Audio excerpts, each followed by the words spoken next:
knock it over, dude. Oi.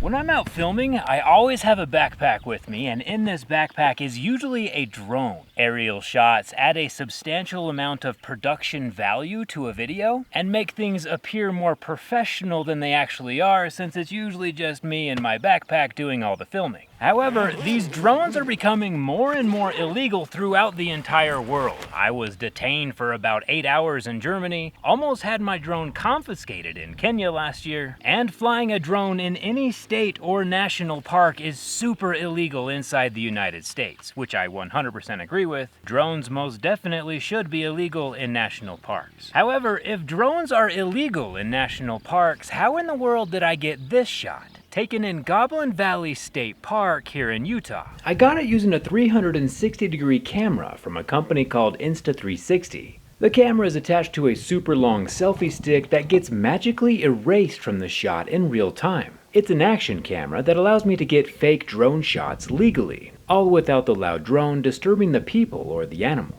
And Insta360 just sent over their brand new X4 for me to capture footage with here in Kenya in case my drone gets confiscated at the airport again. Huge thanks to Insta360 for sponsoring this video. I've had one of these cameras in my bag for a little over a year now, capturing some pretty crazy stuff. See, I did try to be legal this time around and got an actual foreigner's drone permit to fly here in Kenya, but that drone permit cost me $500 and I can only fly in one city during a very specific period of time.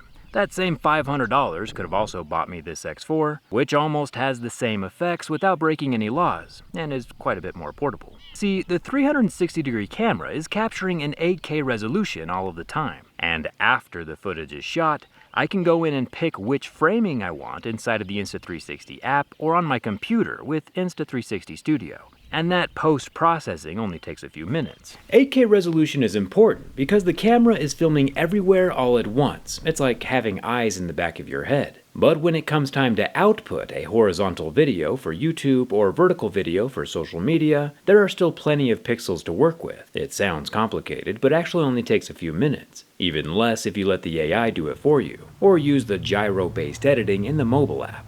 Just hit record and move your phone around to frame your footage in real time, and that's all it takes. Here's a real-world audio test with the camera. This is one of like the really spiky trees. I feel like every plant here in Kenya is trying to poke you somehow. It's also super weird having a lens facing me and a lens facing away so that I don't have to move the camera. Everything's just in frame all of the time.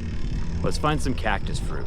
They say that the ones that are more purple are the most ripe. Coming in close here, trying to avoid the spikes.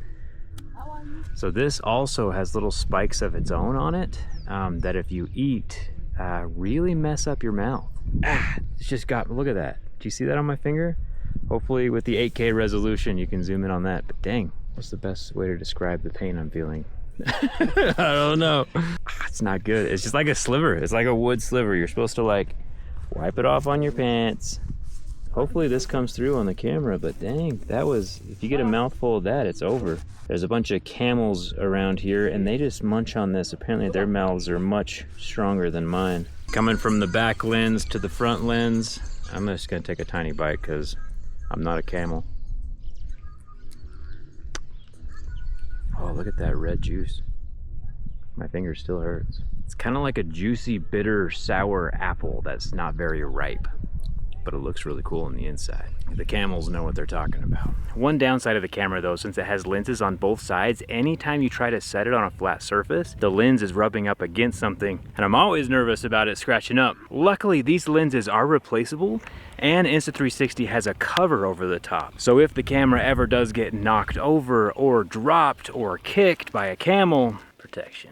The lenses remain protected, because as we know, protection is always a good thing. We're gonna try to get the camels to walk over the camera to get some cool shots, because no matter where the camera's placed, every angle is in frame. Did you go to it? Yep. Don't knock it over, dude. Hey. Why don't you knock it over? Protection's always a good thing. Thank you for your services.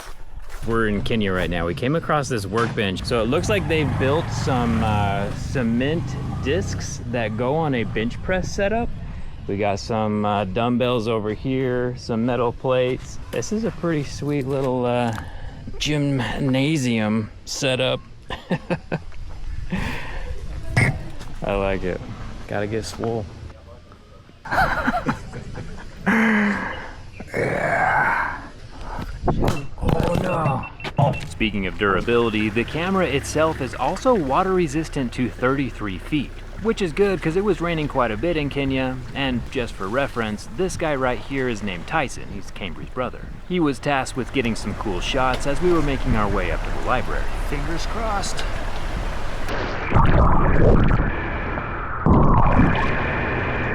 To get some aerial shots without leaving the ground, the Insta360 has a 15-foot long selfie stick accessory, and since the camera is filming anywhere and everywhere all at once, it can capture drone shots. Drone shots being in finger quotes there, at any point. I like to swoop the stick near the ground and then lift it up into the air to give it that flying effect that a regular camera can't accomplish. It's a shoot first and frame later kind of situation. The Insta360 automatically digitally erases that selfie stick for the unique shots that make videos more interesting. Insta360's flow state stabilization and 360-degree horizon lock make getting the shot pretty foolproof. And not only does the X4 have a 67% longer runtime of about 135 minutes, with the 2290 mAh battery, it can also film in 8K and has 78% more pixels than the previous generation. The X4 is a substantial upgrade. The 2.5-inch Gorilla Glass touchscreen lets me immediately preview the shots in a 360-degree environment to make sure I got what I needed. And there's the option of shooting with just one of the lenses, like a regular action camera. That single lens films in 4K 60. And while for the most part getting those cool drone shots requires a bit of post-processing, you can avoid that with something called Me Mode, where using AI, the sensors can figure out where you're at, focus on you the entire time, and save a video that's ready to publish. Another cool thing is called bullet time, where using a spinning selfie stick can capture Matrix-like footage in 120 frames per second. Okay, Cam, you ready to try out some bullet time? Here we go. Let's go. Left.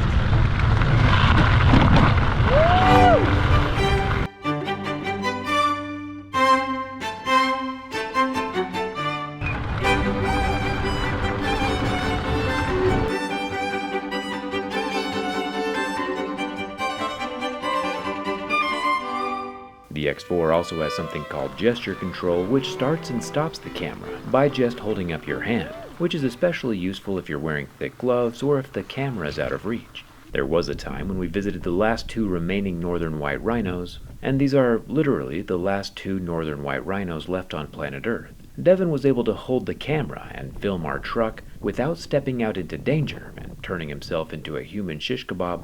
The Insta360 X4 does not disturb the rhinos like a drone would have, and was able to capture everything in frame all of the time. The Insta360 X4 is available right now for its lowest price ever during the Black Friday sale, and I'll have a link that unlocks a free accessory in addition to the discount down in the video description. I wouldn't say the Insta360 is going to replace all the equipment in my bag, but it is a piece of kit that I use fairly often to get cool shots and to stay out of jail.